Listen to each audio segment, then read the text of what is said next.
Welcome to Smart in the City, the Bible podcast where we bring together top actors in the smart city arena, sparking dialogues and interactions around the stakeholders and themes most prevalent for today's citizens and tomorrow's generations. I am your host, Tamlin Shimizu, and I hope you will enjoy this episode and gain knowledge and connections to accelerate the change for a better urban life. Smart in the City is brought to you by Bible Smart Cities. We enable processes from research and strategy development to co-creation and implementation. To learn more about us, please visit the Bible platform at bible-smartcities.eu. So today's episode is part of our partnership with Urban Future, and we're recording live at the 2026 edition in the lovely city of Ljubljana in Slovenia. So first off, thank you, of course, to Urban Future for the great partnership over all these years. Many great series, many great interviews with incredible speakers that are here at Urban Future every year. We have another one for you with this episode. We're turning our attention to the city of Toronto and how this Canadian city is using more deliberative approaches in municipal practice. So with me today is none other than Daniel Fusca, Manager Public Consultation, Parks and Recreation at the City of Toronto, Canada. Welcome, Daniel. Thank you. Hi, Tamlin. Hi, nice to see you again. We actually met last year at Urban Future. We did. And have been talking a bit ever since and everything. So I'm really excited to dig in even deeper into your work, learn more from you. And I know that you'll have a lot of really interesting insights to share with the audience as well. I like to start with a bit of a teaser to, get us thinking a little bit. So if you had to describe Toronto using only 3 emojis, which ones would you pick? Oh my, which 3 emojis would I pick? He's I going feel like for I have the to go for my phone and see what the emojis are. I would pick a heart emoji because I love Toronto. I'm a Toronto-phile. Are you born in Toronto? I am born in Toronto. Yeah. I would pick, is there a beach emoji or like the sand emoji with like the umbrella or something? Yes, because it might surprise people that Toronto is a beach city. World famous beach city. But we have many beaches. I think there's like 13 beaches in Toronto, and wow. And my favorite place in Toronto is one of our beaches. So I'd pick the beach emoji, and then maybe I'd pick the head exploding emoji because sometimes it's a city that can drive you crazy, but so can every city, right? Yeah. Yeah. Yes, absolutely. Yeah. I'm surprised that you didn't pick a park of some sort, but Okay. we'll get beach there. is a park. Okay, true. Technically. Oh, true. Yeah. Okay, fair play. I stand corrected. So let's go into it. I want to learn more about you besides the fact that you like beaches. I want to know about your role. What led you into your position today? Where did you come from? Tell me more about yourself. Sure. Well, I am trained as an urban planner, and I became really interested in public engagement as I was studying my master's degree, and ended up working in the private sector at a planning firm called Dialogue, where I did a lot of work where I thought about how we were engaging the public in our projects. And that sort of focus ultimately led me to working at the City of Toronto in the Chief Planner's office under a former Chief Planner named Jennifer Keys-Matt, where I was the stakeholder engagement lead. And so my career has followed that track ever since, and did some work in policy for a little bit after that. And now I'm manager of public consultation in the Parks Department, which has been a really phenomenal experience for me. I've gotten to build my team, my practice from just me. We started in 2020 and we are now a team of, I think we're 18 and constantly growing. So that's been really exciting. And I teach at the University of Toronto, and I'm also an urbanist in residence at the University of Toronto School of Cities this year, where I'm helping to share tools to support other public servants in better engaging people in their work. Oh, cool. Sounds like you get into a lot of people engagement, what makes people click, how to engage them more. So I want to get into that a bit more, but I first want to kind of set the scene a little bit more. I Mhm. mean, I think most people know about Toronto. They've heard the name. Maybe some people have been there. Quite big city, well known. But what do you think people should know about Toronto and about the work that you're doing in Toronto? Sure. Well, I think people may not know that Toronto is a really big city. There's 3 million of us in Yeah. Toronto. It's the fourth largest city in North America after Mexico City, New York, and Los Angeles. Mm. And it's also potentially the fastest growing city in North America. Wow. So until very recently, things are a bit different right now, but we were adding like 100,000 residents a year to the Wow. Greater Toronto Area. Mhm. So it's a very dynamic city because of that. It's also the most diverse city in the world. 60% of us are non-white, and Mm. more than 50% of Torontonians were actually born abroad. Wow. Hmm. Okay. And there's like 160 languages spoken in Toronto.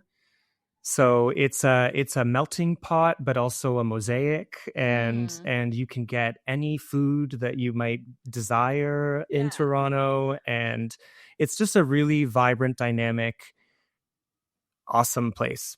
Yeah, really nice.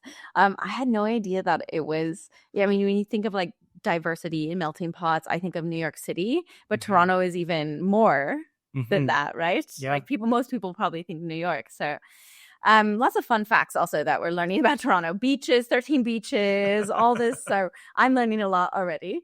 I want to dig in a little bit more. We're living through, difficult times right now, I would say, living through moments of declining public trust in government, of course, growing polarization in a lot of democracies. What do you think is really the root of that? Yeah, I mean, I think it's a bit layered. I think at the root of it is that we don't know how to talk to one another anymore. And Mm, part of that is social media and echo chambers, mm, and just the effects of communication online. mm, But I think another part of that is also, um, I think about this a lot actually. It's our democracies were never really set up in a way to systematically kind of support democratic life. mm, You know, our institutions aren't really designed to support and reinforce democratic life. You know, we don't really learn about how to be small d Democrats in school. mm, Um, we don't learn the skills that you need in order to participate meaningfully in democratic society, mm, and our institutions don't work to reinforce democratic norms in many ways. mm, So I really think that we've been kind of lucky for these last 200 or so years that our democracies have flourished, um, and you know, we're at a moment now where that's being challenged in a real way. yeah, absolutely. It's yeah, without going down too much of a rabbit hole, of course, it's a profound time Mhm. in our cities and also in the world, of course. What do you think about how that relates to the work that you're doing on the ground, right, in Toronto? Um, can you, for example, bring a project to life for me where there were, some clear trade-offs, or how do you bring residents into grappling with those trade-offs instead of just giving opinions? How do you see this with your work in public consultation? So, in the work that I do, we really try to give the public a meaningful role Mm, as an actual partner in the delivery of our projects. mhm, My team works primarily, exclusively in the Parks and Recreation Department at the City of Toronto. We have until now supported the capital program of the division, which is quite significant again because mhm, Toronto is a fast growing city. We are building a lot of parks. We're renovating a lot of parks. We're building community centers. My team supports like 80 projects a year. So mm, we're doing a lot of work, and we've done a lot of work thinking about how the publics can play that really meaningful role in those projects. And so what we do is, and not for every project, it really depends on, it is those projects that have more complicated, that have more of the trade-offs. So it's a brand new park or it's a brand new community recreation center. And I do recognize that the stakes are not that high with these kinds of projects. We're not solving world hunger. So the level of controversy isn't usually that high, although sometimes it can be. But what we'll do is we actually run a process that includes both broad participation, where we're asking for the public's opinions, and then we bring together representative groups of residents that we select through a lottery process that we call a civic lottery, that look like the community that we're building the facility in. And we work with that group to actually sort of work through the feedback we've gotten from the wider public, think through the different trade-offs, think through the opportunities, the constraints, and actually develop directions like a vision statement, design principles, what we call big moves, or just like design measures, that are then used to advance a project's design. Okay, really interesting. I think that's a really good framework, because a lot of times I think when people think public consultation, it's like, hey, what do you think about this? What does this look like for you? Like, do you like this? Yeah. But really thinking about this in a more integrated way, right? Can you walk me through maybe a time when engagement genuinely really influenced the decision? Well, I'm going to say all of our projects include engagement that genuinely influence a decision. But one process that I will highlight was a process that we ran several years ago to design a new community recreation center in the West End of Toronto. And this community recreation center is being built incorporating an existing heritage building. It was a factory, and in front of the factory there's a public square that the community had fundraised to construct and was very active in programming. And so when we embarked on the process to design this building, the community was very concerned that the design of the building would impact that square. And so they launched a bit of a campaign. They had a YouTube video. I remember they had little buttons like "Save Our Square," and we were very concerned that the project was going to get off to a rough start because of that. And we wanted to make sure that the community was on board with the process. So this was very early on. We didn't follow exactly the same process that I've described today, but we did develop a vision statement. We did develop design principles. One of them being that the function of the square should be maintained, even if the square could change itself. And then we did something we've never done before, which was we actually involved the public in the selection of the building envelope. So actually in deciding what the shape of the building should be. And so we had our architects develop 5 different options. Each of them were options that the architect team and the city team would have been comfortable advancing. And we presented them to the public using an online tool. We presented trade-offs. Most of them were trade-offs around, public space. How the each option impacted the public space differently. The way it interacted with the street. And people used this tool to select their option and then also identify certain criteria that they thought were important. And then the tool spit out the option that it thought you would have preferred based on your answers, and it showed you where you sat in the spectrum of public opinion. Interesting. And the option that came out on top of that process was called the Angler, and it's the option that we ended up advancing. And what was really interesting about that was that the community, which had until then, been a little bit, as I said, tepid about the process. They were supportive of the idea of the community rec center, but they were also concerned. They embraced it, and they started to promote the process and started to promote the project. They would do videos on YouTube promoting, how things were going and talking about the process. They really took ownership of it. And I think that's really what we want to see with public engagement. We want people to feel ownership over the outcomes. We want people to feel trust in the process. Because that ultimately leads to, what I like to call a resilient decision, a decision that can withstand scrutiny later down the line. Yeah. And so that's a process I'm really quite proud of. Yeah, I love it. I actually have a little follow-up on that. I was just thinking about what would happen, for example, in that process. You said, okay, you put 5 options on the table that everyone was comfortable with.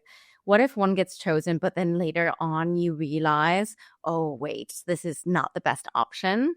How would you handle that public consultation if they very clearly said, no, we want this, and then later down the line, this is a bad option for XYZ? By being transparent about it, by saying exactly that. I think it would be important to demonstrate that we tried. Yeah. We explored it. And then actually bringing people into the complexity of the decision is really important. And sharing with people why exactly this couldn't happen in this way. And also, whatever the alternative is, hopefully would also be grounded in, maybe it was the second choice or something, right? So ensuring that the alternative is also grounded in what we'd heard. Yeah. I think that's how I would handle that. Okay. No, it's really interesting. So you mentioned civic lotteries. I've also heard you mention citizens panels. Citizens assemblies. Assemblies. Can you talk a bit more about these concepts, these tools that you use, and where they've been applied?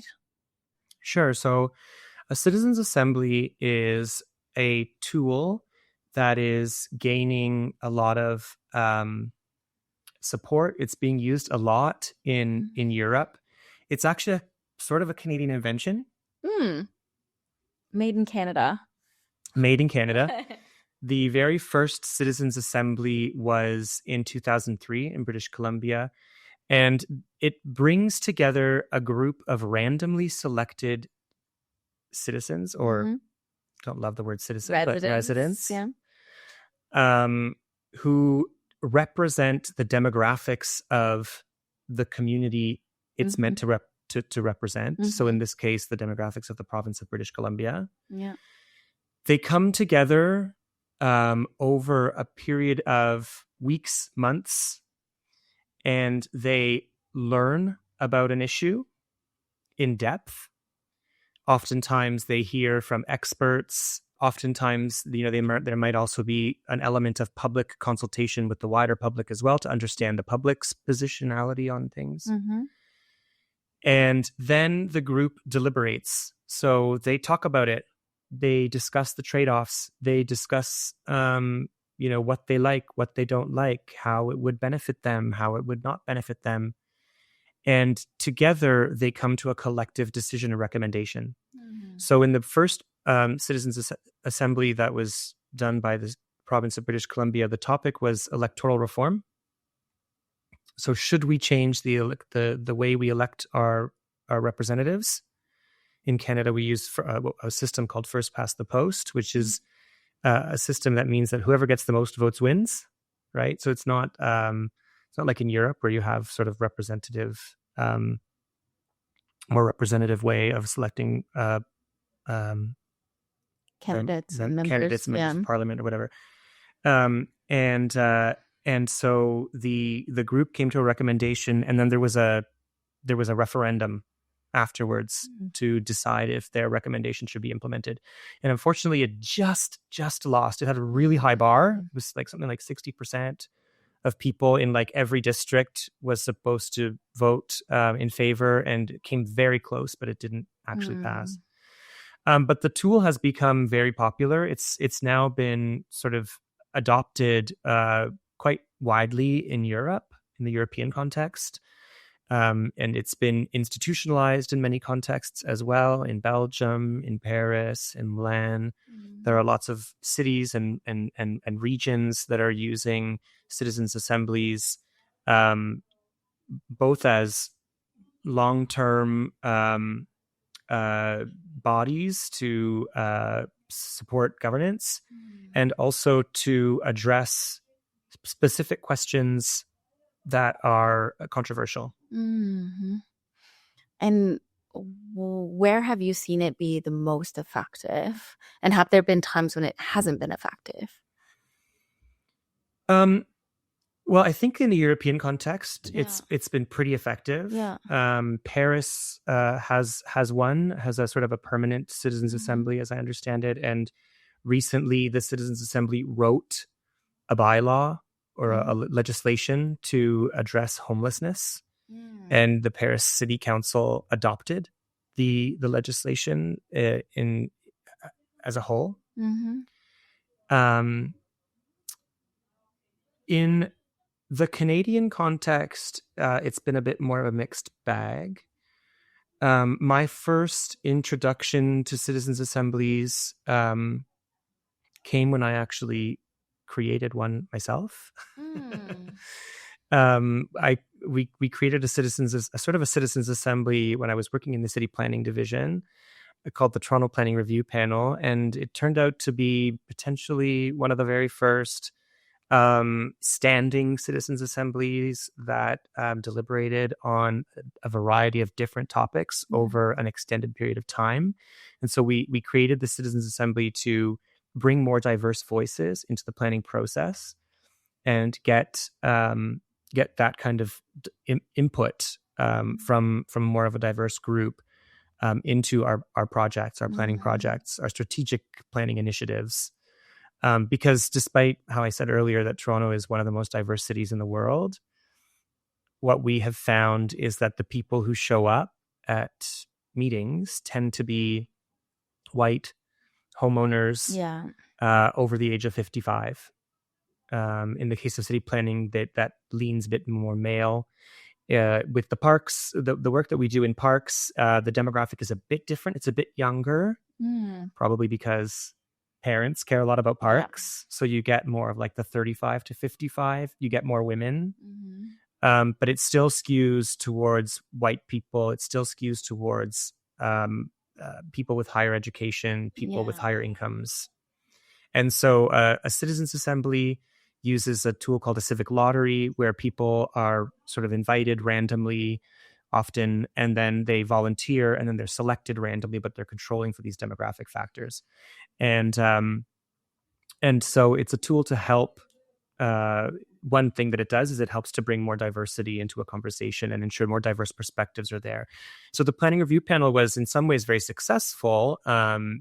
The feedback was that the conversations that happened at the panel were very nuanced. They were very constructive. People react the way people show up in a citizens' assembly is very different than when they self-select to participate in a process. They come with a lot of humility. They come with a very different attitude. It's like, interesting. I thank you for picking me. It is an honor to be here, and I want to make sure that I'm thinking about my neighbors. It's not like they're trying to get out of jury duty or something. It's not, and they're not there because of some self-interest. I mean, they're still self-selected in a way because they volunteer, but it's a bit different than when you show up because you're angry about something, for example, right? Which is usually what drives people to show up. So it was really positive experience in that sense. It eventually was the experiment sort of ended after 2 terms, so after 4 years. And in thinking back on it, I think that happened because the panel was never really integrated into decision-making processes. So it was this experiment. We were trying it out. We were seeing how it would work. And so it was this thing that was happening on the side. And I remember that I always used to have to like convince my colleagues that they should come to the panel, especially at first, because they didn't know what it was. And they thought, oh, this is just like another consultation that I have to do now. But every time they came, they were like, wow, this is great. We're getting really good feedback. Like this is this is really helping us advance our projects in meaningful ways. But you know, it was difficult to align project schedules with the schedule of the panel because it sat, you know, it had regularly scheduled meetings and growing city, lots of projects. Yeah. So, you know, projects couldn't, you know, for it to work really well, you would want to bring a project through the course of its life to the panel, like in an iterative way. Yeah. So that wasn't always possible. So they would see a project late in its, you know, in its life cycle or just once or, and so ultimately it did end up, shutting down. But I took the lessons that I learned from that experience and I've been integrating them into my work ever since. Amazing. It sounds like a really cool process. I'm just wondering how more cities could potentially integrate more of this in. I also want to ask you, we mentioned before that there's a bit of a loss of trust in government. And I'm wondering, a lot of these approaches seem like a really good way of rebuilding trust. I'm wondering if there's any other insights that you have from your work on how we can rebuild trust. Yeah, I mean, I really do think it comes down to what I said earlier about our institutions not being designed to support democracy. So, for example, as a municipality, I think we have a responsibility to step in and facilitate a conversation when there is conflict, when there is disagreement. You know, I think that it's important that institutions and democracies play that role and don't shy away from controversy, but step into it and actually facilitate robust conversations that, you know, hopefully will help to resolve those conflicts, those questions. Yeah. Because it's through conversation and through interaction that we build trust. I like the saying, step into the controversy. Most times governments want to stay out of that, right? They don't want to get in the middle of things. So I like that perspective. I also want to ask, because obviously a lot of this information is very useful for cities who are looking to engage more effectively with the public. But we also have a lot of companies that listen to the podcast and they need to understand better how they can get involved with cities in a more productive way, how they can become reliable partners for cities. I'm wondering if you have any perspectives to share on that.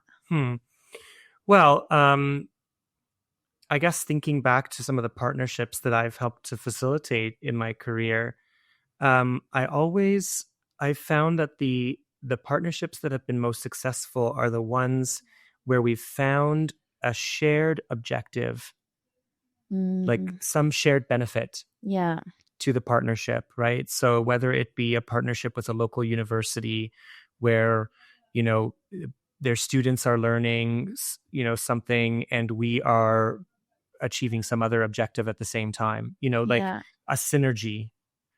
I think I get a lot of proposals often that, you know, random proposals from people that are about more about like something that they're offering, and not really thinking about the shared value. No, that's a really good tip, to always be thinking about the shared value from the beginning and not about what product you're trying to sell. Right. Yeah, absolutely. I also like to give you a little bit of time on the open floor if you'd like to take it. We talked about really interesting topics, but maybe you also have something else that we didn't get the time to touch on yet that you would really like to share with the audience? Yeah, I just think that this idea of the public as a delivery partner is one that I just want people to go away with. We tend to think of the public as an obstacle in decision making. We have to get through the consultation. Let's just get through it. But that is not how you build trust. Yeah. That is not how you build confidence in an outcome.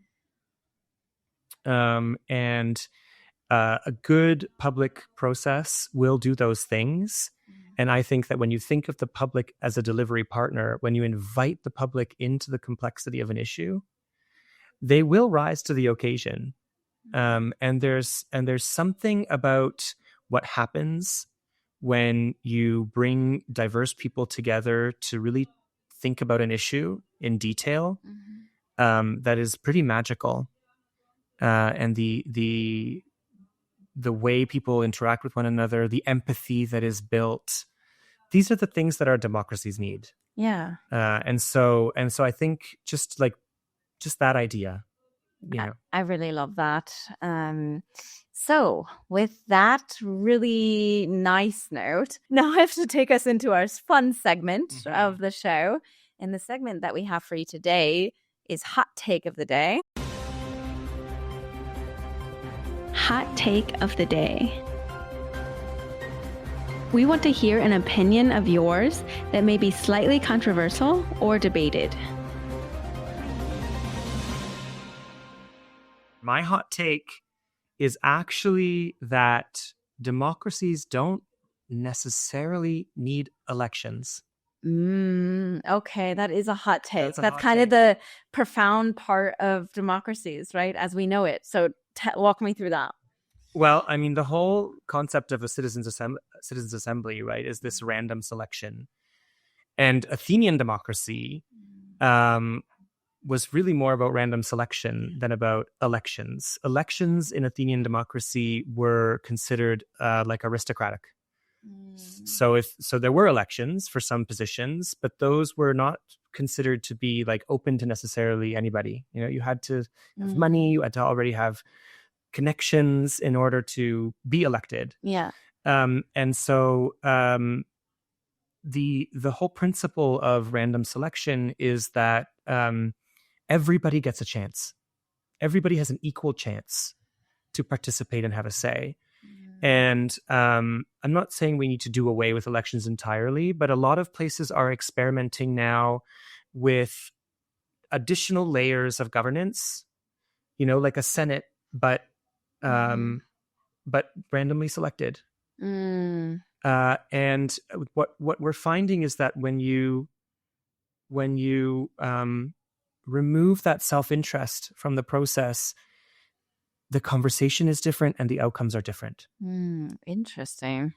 I have to think about that one more, but you've definitely sparked some interesting thought. Now we get to the final question. Okay. The question that we ask every single guest that comes onto the show. And the question for you is, to you, what is a smart city? Maybe this won't be a surprise. Yeah. I think a smart city is a city that captures the collective intelligence of its residents. Very beautifully, simply put. And no, it doesn't come as a surprise. But in any case, very well put. So I love that. With that, I just have to give you a big thank you for coming on, spending the last half an hour or so with me. It was a pleasure to meet you already last year, to spend time with you this year, and to spend time with you, get to know more about how you think about public participation and more on the podcast. So thanks so much. Thanks for having me. Absolutely. Anytime.